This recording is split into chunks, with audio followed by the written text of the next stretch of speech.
I firmly believe that AI can potentially double to triple every single one of my companies per year. That's how big I think it is. What would take someone in 2 weeks to put together everything you need to really do a thorough job now takes, under an hour.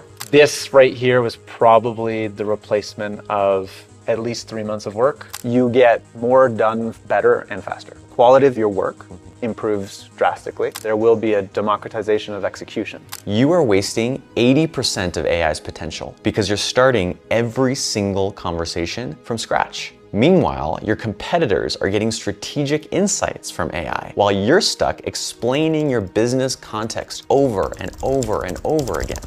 Today, I'm building a master prompt live, and you'll see exactly why this completely changes the game. Follow along with me.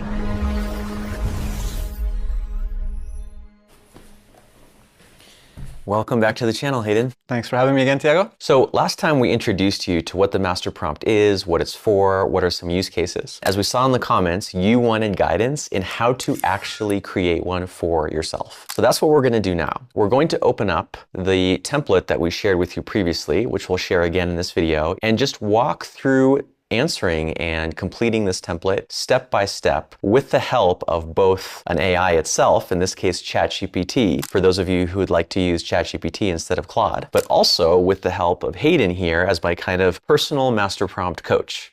For people who are just joining us for the first time, say a little bit about your background in business. Sure, I've been an entrepreneur all my life. Dropped out of high school at 17 and started my first company. I've bootstrapped probably 7-8-figure companies. Last decade I've spent buying businesses, and I've bought over 30 businesses that collectively make 10 figures a year in revenue. I'm currently on a path to buying or investing in about 20 businesses a year. How does AI figure into your business endeavors? I mean, AI is just this massive transformational project that applies to every single business. So it's where I spend most of my time. And I'm now sort of developing a pod of people, and we kind of work with AI and figure out how to innovate it across all the businesses. And how do you connect all that experience to the master prompt? What does the master prompt do that makes you interested in teaching it? It is the second brain for an organization. And so I'm very interested in developing it out to actually end up containing like all the processes from within our business and be able to automate many things, be able to do automated reporting, really trying to remove all of the annoying repetitive tasks that we have to do in business. You're getting into some quite advanced applications, but we're just getting people started on just the V1 of their master prompt, right? Which is, for me, it was like it was an aha moment. And even this V1, I would say, is enough to make people probably at least twice as productive, especially in like a leadership role or in a strategy role. If you want to see how this applies to your specific business, we're running a program where Hayden and I work directly with business owners to build their master prompt. And then, not just that, but to use that master prompt to radically improve every single major function within their organization. If you're interested in joining the next version of Second Brain Enterprise, I encourage you to sign up to our waitlist. The first cohort, which we're actually teaching right now, completely sold out, so don't wait to do that.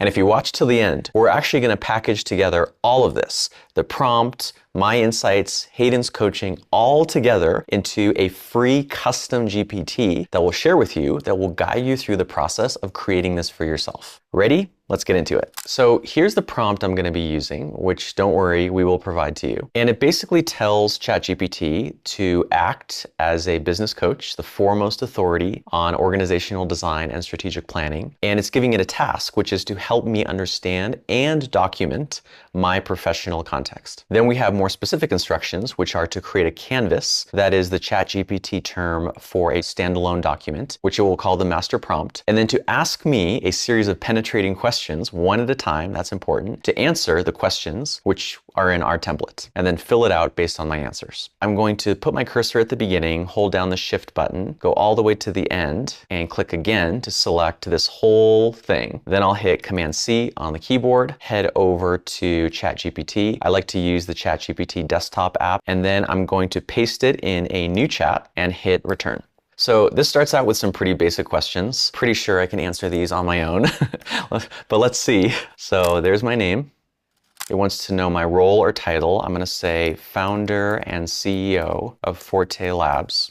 I already said this, but I'll say Forte Labs. This is the first question that I have some doubts. So it's quite an open-ended question. It's like, how do you want to use AI? My first instinct is like for practically everything. How would you make this question kind of manageable to answer? I would think about probably two things. So I think about, what am I weak at? What do I not enjoy doing? What do I want to automate? Because AI can almost be looked at as another form of delegation. Secondly, I would look at, where does AI provide the most leverage for my business? Okay, that is very helpful. So for the first one, I'm going to say, to help me think through the strategic implications of my decisions. I know in the past I've sometimes made major business decisions like pretty compulsively, like just in the moment. So I want to be a bit more strategic. And then for the second one, where can I leverage AI? I'm going to say, and to help me document processes in my business, because I don't really like doing that. And I think it's something that it does well. So I'll just say those two. Question 5, what would you consider your core professional strengths? Skills, traits, or capabilities that set you apart? My initial thought is thoughtfulness, thoroughness, love of learning, detail orientation, curiosity, work ethic, people skills. Is there any other way that you would think in terms of strengths? Yeah, there's a great question. It's like, I think, a flywheel question by Jim Collins, which is like, where have you had success professionally where other people have failed? So I like that, because I mean, this list could potentially be very long. I could say like, I'm kind. Exactly. But you want to focus in on almost like where I'm strong that others tend to not be strong. Right. So in that case, I'm going to say, wow, that's a very good question. Just knowing you as a friend, I would say curiosity, love of learning, thoughtfulness. The other ones are kind of more common in a way. There's a lot of detail-oriented, thorough people out there. Yeah. Almost another thing is like, if you randomly put 100 people in a room, would you be in the top 5 on those things? So you're looking for skills where you are an outlier. Yeah, you're uniquely good at. And I would say like top 5% or better. In that case, I wouldn't put people skills. So I'll just narrow it down to those 4. There we go. What are your weaknesses? Is this just the reverse of the previous one? Like, where are you unusually bad? Yeah, so where have you failed or struggled where other people might have succeeded? And here I wouldn't say, so the last one we said sort of top 5%. Here I wouldn't say bottom 5%, but I might say like definitely bottom 30%. And obviously this isn't a professional setting. Like, I'm probably bottom 5% in sense of direction, but that doesn't affect me in my career. Okay, so business skills where you're in the bottom third, the bottom 30 or so percent. Okay. There's a streak of lack of practicality. Interest in esoteric things. Yes. It is a weakness in building a business at times. It's more of a boredom or a lack of interest in the non-esoteric. Ooh, tendency to boredom is a big one. I'll often ignore major problems in the business or major opportunities because I'm just like bored of them. I'd say also, this is maybe related to that one, resistance to doing anything I'm not interested in. Which sometimes has been a weakness. Love these easy questions. This one, I definitely know the answer. April 2014. So 5 full-time and a few part-time contractors doing things like design and web maintenance. Who do you report to? No one. Who reports to you is really primarily Julia, our GM. This one I have a question. I don't know if it's because we're an information product business or because we're an online business. I don't typically think about markets, at least not geographic markets. Would you define this by like a demographic or psychographic or something? I go into all of it. You do sort of a geographic market primarily, which is the languages that your products are offered in. Huh, I guess so. English-speaking countries. Probably. Mainly it's English-speaking. And then outside of that, you'd probably want to go into the demographic. Yeah, I think I'd say mid-career professionals and entrepreneurs in, I'd say, developed countries or urban locations or large cities, although we don't live in one. And then I'd add, at this point, interests. Okay, that one I can definitely say. With interests in productivity, self-improvement, learning, science, AI, and note-taking. Do you think that's specific enough? Yep, we'll get more specific in a minute. We're just kind of looking for like a first pass here. There we go. Who is your ideal customer? If you've been in business for a while, I would go levels deep. So I would ask with my previous customers, if you don't already know who your ideal customer is, because we have a very large market there, with my previous customers, who has had outsized success? If I look at this from a demographic perspective. So for example, in one of my companies, Acquira, we help people buy businesses. Veterans do like 4 times better than anyone else. Interesting. And it's something to do with their ability to persist in a difficult process and their willingness to adapt. So what is the equivalent here? And outside of looking into like who's had particular success, I'd also see who like experiences the problem most deeply, who has the active, urgent problem of self-improvement and note-taking that they're motivated to move right now. And then finally, you don't want to go too small, such that the size of the market is not large enough for you to sustain yourself. Look at what that size of the market is to understand. Who tends to be most successful and have the biggest outcomes from what I do? The second one was... Who experiences the problem most deeply? Oh yeah, who experiences the problem most deeply? And then I already forgot the third as well. Size of market needs to be large enough. I have a question about that. What do you say to people who, and I've had this feeling in the past, who fear defining the customer so narrowly that you miss out on opportunities? You can expand that ideal client over time. I would say that this is the key to differentiation. Differentiation is the key to high margins, and high margins is the key to profitability in a company. For example, if you are a construction company that constructs anything versus you're a construction company that specializes in data centers. The company that specializes in data centers can charge more because they specialize in data centers, but they can also have lower costs because they do the same thing over and over again and their processes are optimized for data centers. And so their margin might be in a construction company, it might be like 40, 50%, their gross margin, versus if they went and did a hospital that they don't do, or a random warehouse, their margins might be half of that. It's about zooming in and kind of specializing.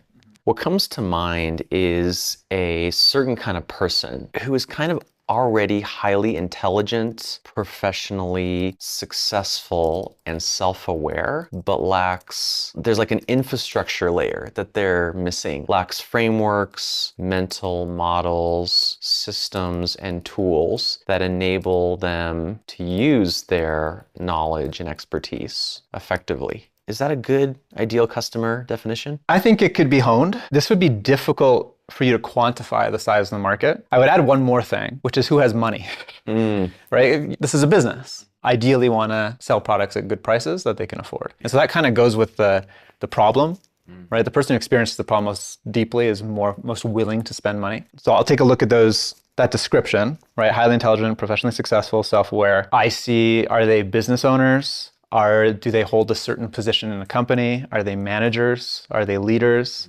All of those examples are people that have money to spend, and also people that probably see a little bit more urgency or return on investing in self-improvement. But you could also go into other spaces where it's not even financially motivated. Maybe it's more purpose-oriented. Maybe it's more like it will save lives if they get better. That's also an active urgency. So right now, I would say Forte Labs as a whole doesn't really specialize on a specific customer. I would say it's around your brand, which is highly thoughtful and esoteric. And so you are naturally attracting other thoughtful, esoteric people. However, you could imagine a version of Forte Labs that was designed for doctors, or was designed for CEOs or COOs, right? And you could imagine that version of Forte Labs could probably charge 20x. Yeah, I have seen evidence of that. There's certain people that feel like, they say things like, this would have been a bargain at 100 times the price. And other people, for the same product at the same price that can't afford it. So there's like this big variability around whatever product we're offering. So based on what you said, I have noticed there's people who have stakes of some kind, who are therefore motivated to learn about these new systems and frameworks, are a big part of my customer base, I'd say. Leaders, managers, professional creators, entrepreneurs, executives. So I think I'll add that. So it's almost like I'm compiling a to-do list of things to look into and research and think about just from answering these questions. Yeah, and all of this is part of strategic planning in a business, which is not a one-time thing, right? It's very, very iterative, and it should be kicked off and reviewed quarterly in a business at a minimum. Question 13, what is the main outcome or transformation that you deliver to your customers? Would you do this on like an emotional level, or like things that are measurable and tangible? Both. Yeah, it depends on the business. So the emotions come to mind first. Things like a sense of relief, hopefulness, self-confidence, ambition, as well as significantly more organized productivity, tasks, notes, projects, goals, and a set of technological tools that they understand deeply and know how to use. How do you rate my response? I think it's good. I would call it, yeah, a sense of relief from overwhelm, and the transformation is from hopelessness to hopefulness. How is your offering different from your competitors? I'll first write my gut instinct. Both my content and my courses and books tend to be deeper, more substantive, more nuanced, better researched. I don't say so myself. More grounded in history, science, and psychology, more practical and actionable. So typically when you think of like an offer and you think about differentiators in an offer, the first thing you look at is the likelihood of success higher than your competitors. Are you competing under that differentiation, right? If you come with me, you are the most likely to succeed. In $100 million offers, Alex Ramosi uses the great example of you want to lose weight.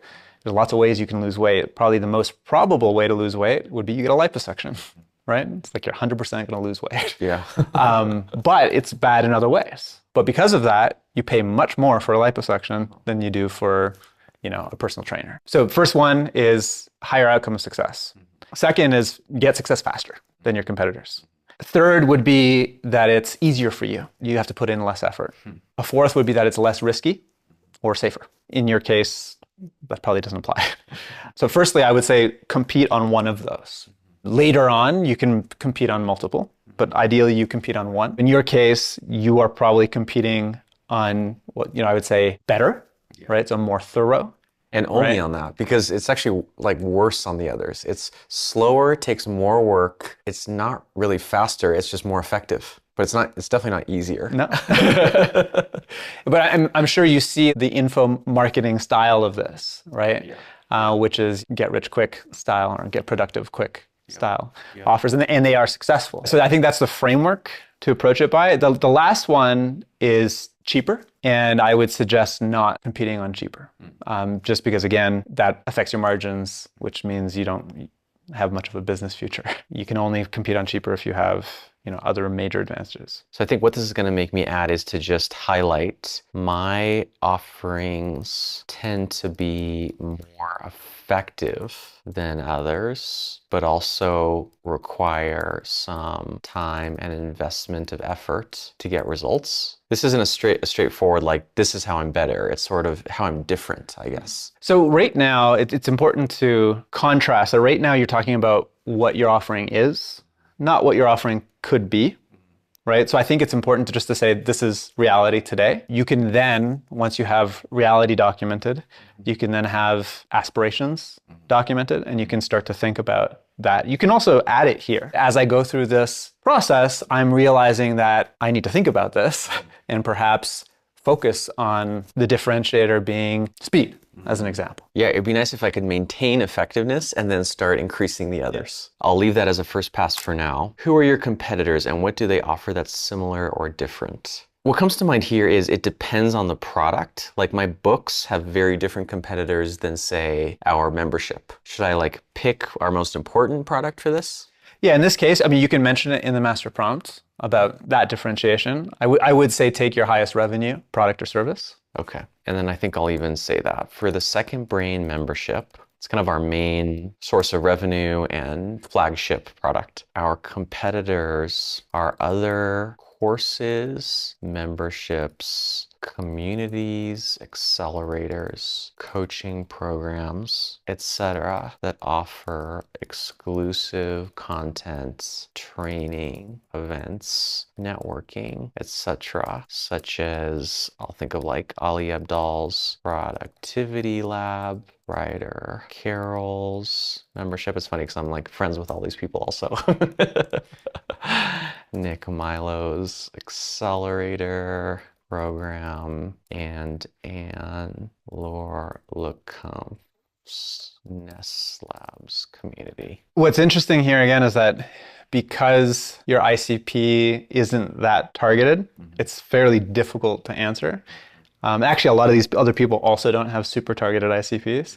It would be interesting if you explored looking at a very segmented ICP for leadership teams and then understanding who exists in that sector. There's basically a whole nother pass I could look at each one of these questions through the lens of like going a level deeper. Yeah, well, what I would say is, yeah, you're looking at this through the lens of a pretty broad ICP, and these are your competitors on a pretty broad ICP, which is low ticket, potentially low urgency, broad range, and not a ton of differentiation, right, in the offer. But if you looked at some of these others, you would definitely find these other companies, they may not be in the form of a book or a course, they may be in the form of workshops. Speaking engagements, right? More high ticket. So we're seeing the downstream effects of that broad ideal customer profile. Who's currently on your team? So I'll just say Julia, general manager. We have a pretty small team, so I can answer this pretty succinctly. Rebecca, ops manager. Nikolai, YouTube editor and strategist. And Alessia, YouTube project manager and strategist. I'm not going to add salaries, that's confidential, but is there anything else that you would put here for a small team like this one? Maybe if there are important contractors involved. Our thumbnail designer is a surprisingly important contractor. Patrick, webmaster. I think I want to differentiate here. Like for contractors, I don't want it to assume that these people are, you know, around all the time.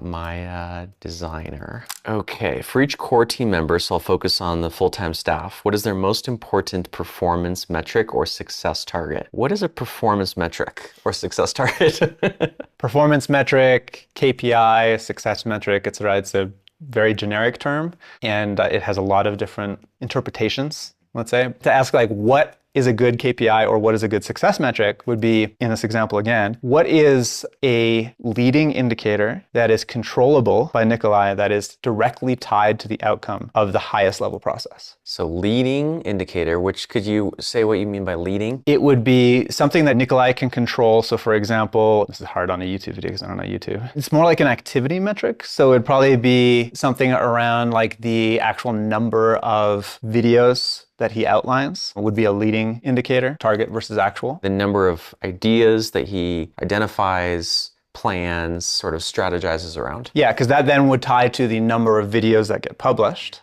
That would then tie to the number of views that you get. So that's leading because it happens early in the process. Right, and it's controllable by him. So say what you mean by controllable. Poor metric would be something that he can't control. It could be something like the number of videos published. If he's not part of that process, he can't control that. So he could make 50 great outlines, but the person on the production side doesn't publish them, and now he's punished for that. So when you say controllable, does it have to be completely controllable just by him, fully within his control? Ideally, fully within his control, but also as closely tied to the outcome of the process above him as possible. What do you mean by process above him? So when we said his process is plan a YouTube video, but the process above was organic YouTube marketing, right? And so you know the outcome of organic YouTube marketing might be marketing qualified leads. So he needs to understand when you design the process, you need to understand what is the outcome that's directly tied to it. Leading, controllable, and directly tied to the outcome. Yeah. I wonder if I could come up with these. For Julia. Oh, one other thing is that it should not be a vanity metric. What do you mean by vanity metric? A vanity metric,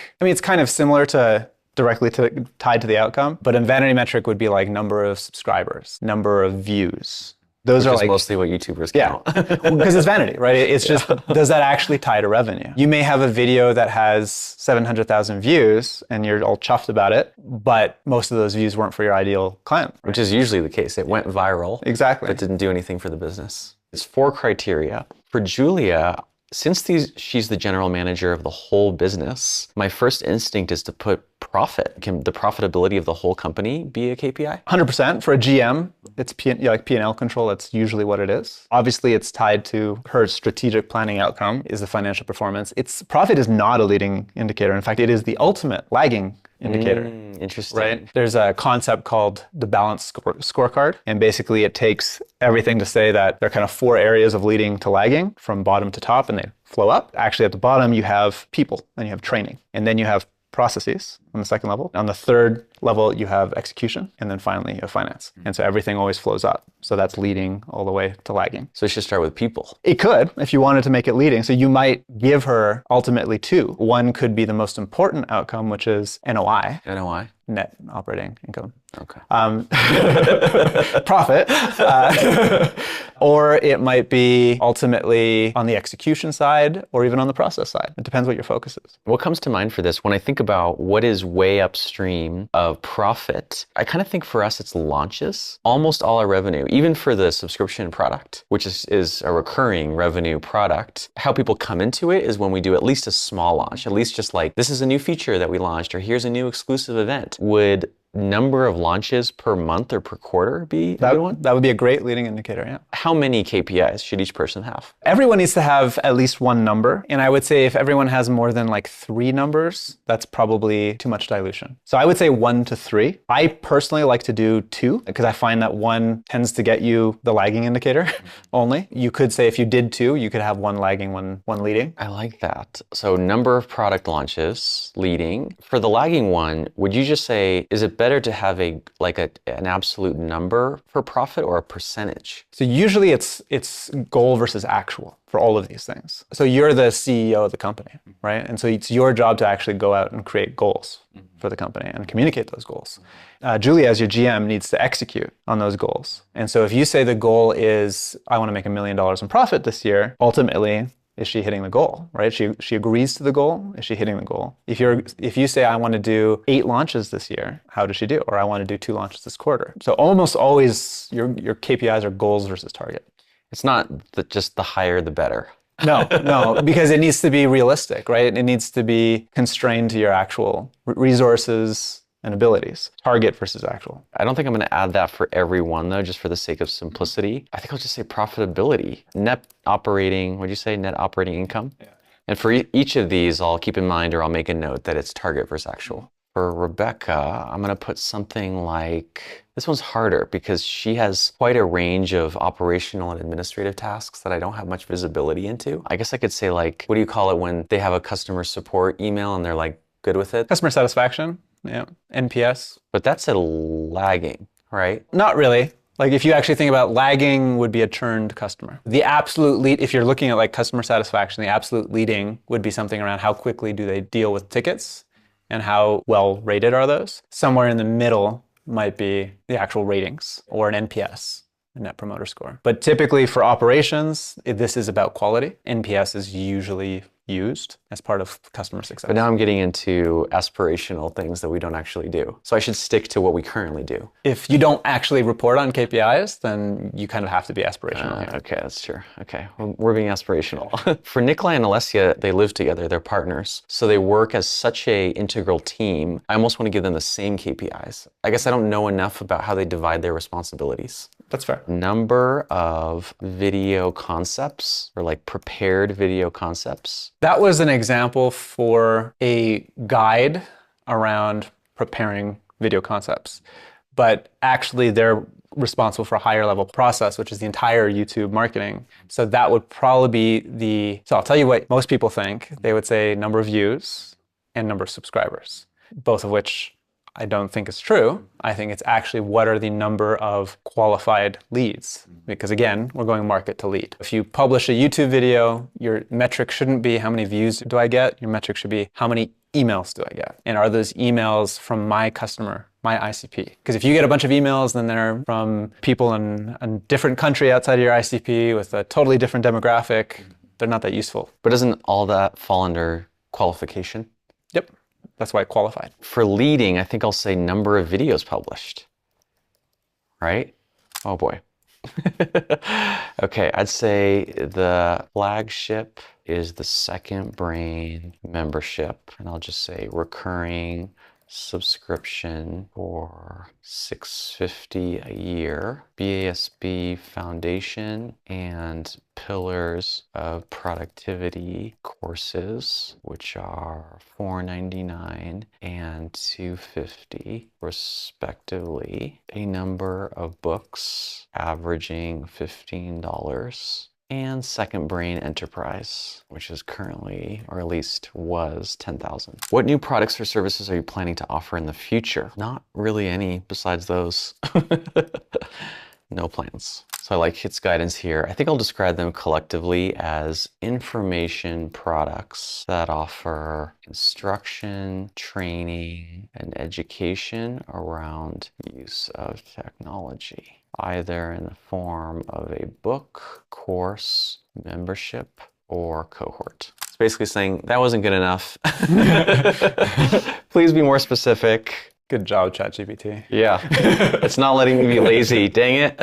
Is a members only, see how simple I can get away with, that offers networking and ongoing training in PKM. The courses offer curricula in frameworks for personal productivity, and our books contain the core info related to PKM, productivity, and related topics. So one comment there is those are all features, not benefits, right? And so you could say that Second Brain membership offers community and community accountability as a benefit. Meet peers, meet other people interested in it. The problem it solves could be loneliness. The problem it solves could be a lack of access to peers in your local friend group. And the courses probably offer accountability and structure that the books don't, right? So again, those are benefits versus the features. So would you try to include both features and benefits? That's what it asked for. Did it? Oh, dang, I missed that. Okay, ChatGPT, you're letting me get away with too much.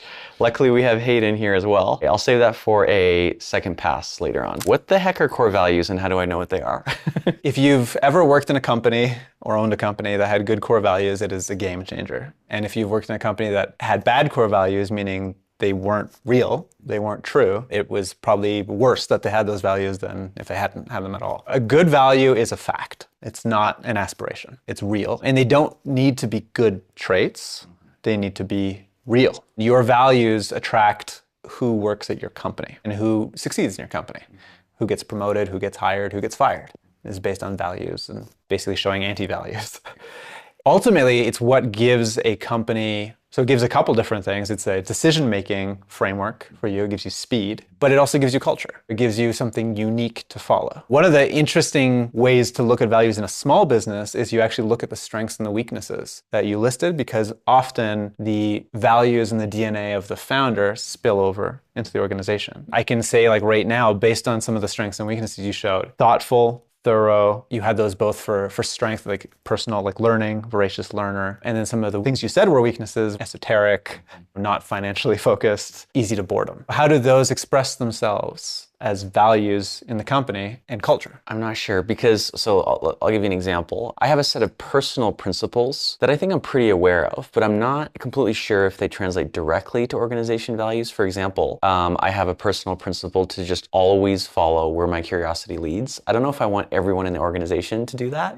You know what I mean? Do I need to like translate it to an organizational context? I would say your brand does it. If you're curious about something, you follow that curiosity, your brand publishes it. Right now, you are conflating who you are, Tiago, with what the brand is. So if you thought about like removing yourself from the company, but the company continuing to run itself, would you make that a trait in the brand? In which case, it probably would become a value. It's like follow your curiosity as a value. That's what you talk about. That's what you do. The expression of voracious learning and curiosity in an organization could be around having 20% time, right? Like Google used to have. Giving people the time to follow their curiosity and build things. Another way, especially for slightly larger companies or companies that have been around a long time, which you have, is what people have succeeded in your company and what common traits do they have? And also the anti-values is what people have not succeeded. They were just horrible hires. Life was so much better after you fired them. And what common traits did they have? That brings to mind very high autonomy. You basically have to be almost completely autonomous in this team because no one's gonna tell you what to do next. So would autonomy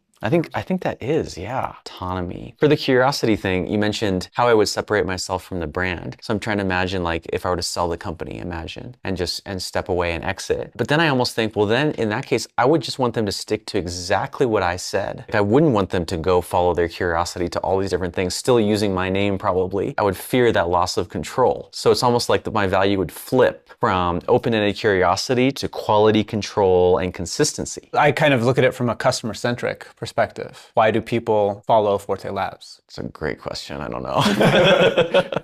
Anyway, I think I would agree that autonomy is definitely one of your values. Like, people who've succeeded are autonomous, people who haven't are likely not. You could be more specific. You could say initiative, self-directed. You could phrase it as a sentence. I would recommend two things, like phrasing it as a sentence, also actually turning it into an acronym, which, by the way, ChatGPT is great at. Yeah. For someone being introduced to this for the first time, would you have them try to identify like 3 just as a first initial pass at this? Yep, I think that's a good start. Usually there's like almost always there's a leading value in the company, and that's often like the people value. For us, we have our core values spell serve. And I guess for people who know me, like the first value is systematic excellence. I see everything in systems. Personally, we have 2 values. The V in serve is voracious learning. Those would be like the 2, I'd say, leading values in our company, but we do try to obviously look at all 5. Is there like a assessment or quiz that you'd recommend for people to walk through for the core values specifically? Not that I know of, probably. I'm sure there is. Ask ChatGPT. Yeah. So the 3 that come to mind are autonomy, authenticity, and then to balance authenticity is effectiveness. I feel like what reigns in, it's like follow your heart and your curiosity, but like, we're here to serve. We're here to be useful to people. We're here to do things that actually make sense. I would agree with that. With everyone I've dealt with on your team, I'd say they've all shown that. I think there's something innately like giving about you and your brand. I think you want to try to give everything away for free. Yeah, sort of using you as a sounding board here. Generosity.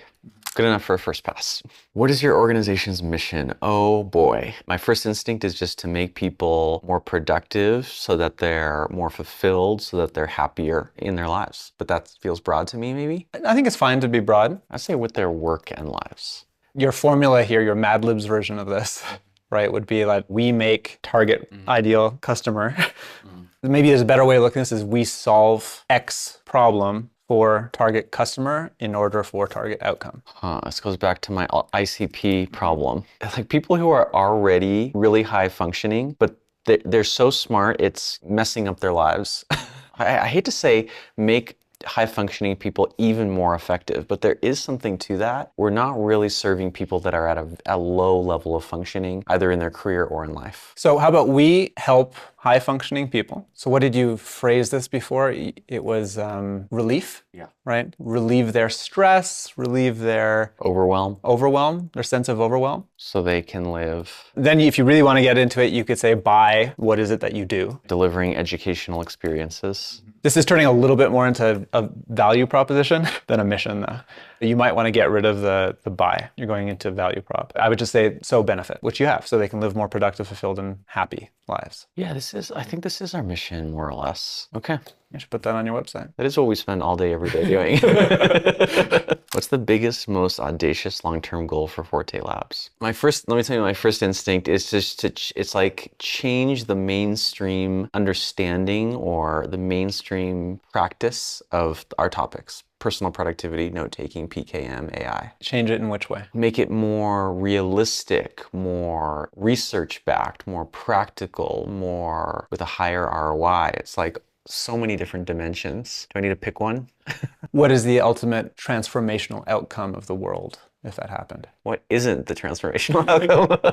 Well, what's the one that you're seeing, right, that excites you? It's the most fundamental feelings that dictate people's day-to-day experience. Their self-confidence, their agency, their optimism and hope, their level of ambition, all those things are raised through better education. Okay, so phrase that in an absolutely audacious way in terms of like it makes you uncomfortable to say it out loud. Jim Collins calls this a BHAG, a big, hairy, audacious goal. Peter Diamandis calls it a massive transformational purpose, an MTP. Some examples, Google's is to organize the world's data. That was, at the time, a laughably audacious goal back in '99 or whatever. And now it's like, oh yeah, they did that. I feel like it's this. Because it's like there's a meta level in our company. We are an education company, but also the topics we are teaching themselves are Productivity is you have to be productive and organized to learn. You also need to take good notes. You need to leverage AI. You need to have self-awareness. So it's like there's this feedback loop. How could you phrase that in a way that was more measurable? Gosh.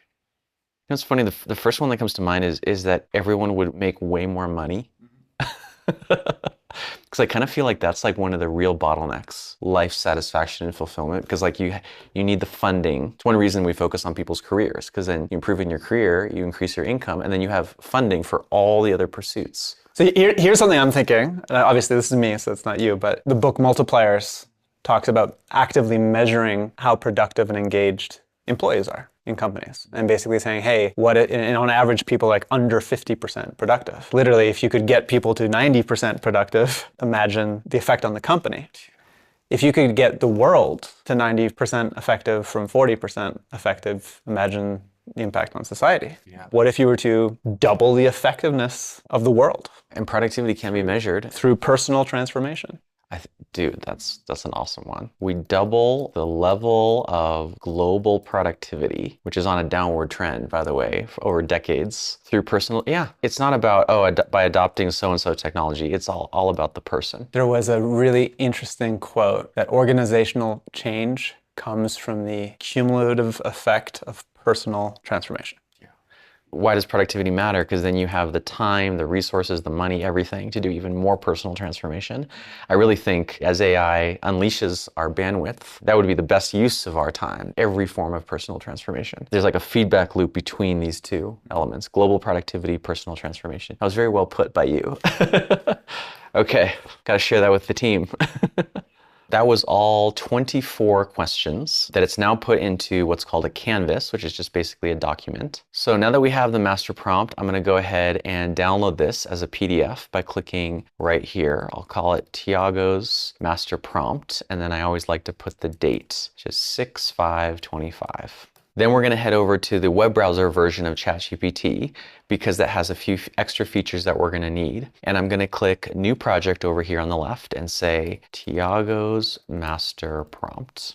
I'm going to click Add Files right here, Add Files again, look in my downloads for the PDF, exit out of here, and now we have the file there as you can see. So let's do a little test just to see if this is all working. I'm going to say, give me 5 ideas for new products or services that my ideal customer profile would like. It knows all about my business, that we're about productivity, that we're about education, that we're about people-to-people connection, knows about Second Brain, knows that we're into coaching. Doing just a quick scan of these 5 ideas, I can tell you immediately they're all relevant. They're all in the ballpark. And just to be sure that's actually true, let's open up an incognito window, go to chatgpt.com. So this is a completely blank canvas. It knows nothing about me, no memories, no master prompt, and ask the very same thing. Give me 5 ideas for new products or services. So there you go. It's not even willing to give it a try unless it knows a little bit more about me. And I guess I could sit here for basically the same amount of time giving it all this context, but